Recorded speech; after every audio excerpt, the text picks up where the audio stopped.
Assalamualaikum warahmatullahi wabarakatuh. Kami dari kelompok 3 akan memaparkan materi tentang pemertahanan bahasa ibu kasus bahasa Sunda. Perkenalkan, nama saya Salmanda Dwi Fazrin dengan NPM 205030065 dan dua teman saya, Rafa Nadira Putri dan Muhammad Farhanur Rahman. Pembahasan pertama akan dijelaskan oleh Rafa Nadira Putri, pembahasan kedua akan dijelaskan oleh Muhammad Farhanur Rahman, dan terakhir oleh saya. Assalamualaikum warahmatullahi wabarakatuh. Saya Rafa Nadira Putri. Saya akan menjelaskan tentang pengertian bahasa ibu.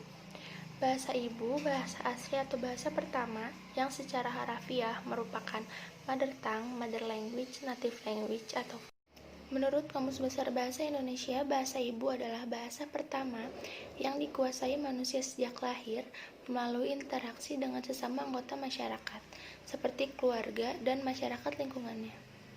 Ada beberapa poin cara melestarikan bahasa ibu. Yang pertama adalah gunakan bahasa daerah di kehidupan sehari-hari. Yang kedua, belajar bahasa. Yang ketiga, menonton pertunjukan budaya daerah. Yang keempat, eksis di media sosial dengan bahasa daerah. Yang kelima, menyukai karya yang berkaitan dengan bahasa daerah. Yang keenam, bangga memiliki bahasa daerah. Bahasa Sunda. Bahasa Sunda adalah bahasa dari cabang Melayu Polinesia dalam rumpun bahasa Austronesia. Bahasa Sunda dituturkan di seluruh provinsi Jawa Barat dan Banten, serta wilayah barat di Jawa Tengah, mulai dari Kali Brebes di wilayah Kabupaten Brebes dan Kali Serayu di Kabupaten Cilacap. Di sebagian kawasan Jakarta juga ada, serta di seluruh provinsi di Indonesia dan luar negeri menjadi daerah urbanisasi suku Sunda. Dari segi linguistik, bersama bahasa Baduy, bahasa Sunda membentuk suatu rumpun bahasa Sunda. Pemertahanan bahasa ibu dalam kurung bahasa Sunda ya. Pemertahanan bahasa adalah penggunaan bahasa secara terus-menerus dan teratur di antara penggunaan bahasa yang lain dalam masyarakat multilingual. Sebagai contoh, sekelompok masyarakat Sunda yang pindah dan menetap di Bali. Apabila mereka tetap menggunakan bahasa Sunda di tengah-tengah masyarakat mayoritas di sana di Bali, maka dapat dikatakan telah melakukan upaya pemertahanan bahasa. Selanjutnya ada tujuan pemertahanan bahasa ibu. UNESCO telah merekomendasikan penggunaan bahasa ibu sebagai bahasa pengantar pendidikan. Hal ini merupakan langkah konkret pemertahanan dan pemberdayaan bahasa ibu. Dan tujuan pemertahanan ini yaitu yang pertama mewujudkan diversitas kultural,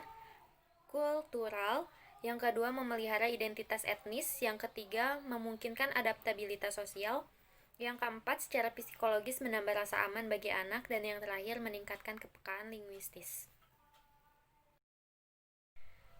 Lalu, perencanaan bahasa apabila diartikan sekedar perencanaan kebijakan, perencanaan korpus, dan perencanaan pembelajaran, tidak cukup komprehensif dan operasional untuk mencapai 5 tujuan di atas. Revitalisasi bahasa ibu sebagiannya ditempatkan sebagai bagian dari strategi kebudayaan dengan sejumlah alasan.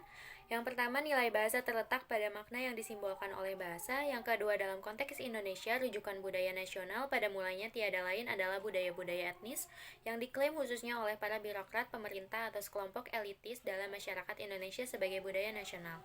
Dan yang terakhir, pada umumnya orang asing yang mempelajari bahasa Indonesia dan bahasa daerah lebih banyak didasari oleh minat mempelajari budaya daripada bahasanya.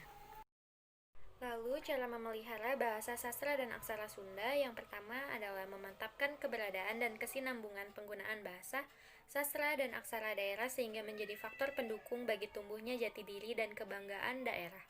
Yang kedua, memantapkan kedudukan dan fungsi bahasa sastra dan aksara daerah.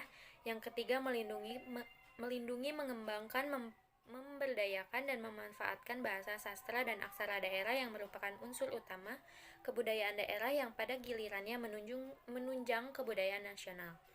Yang keempat, meningkatkan mutu penggunaan potensi bahasa, sastra, dan aksara daerah.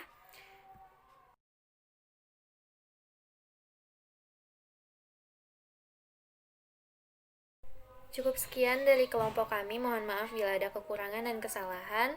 Wassalamualaikum warahmatullahi wabarakatuh.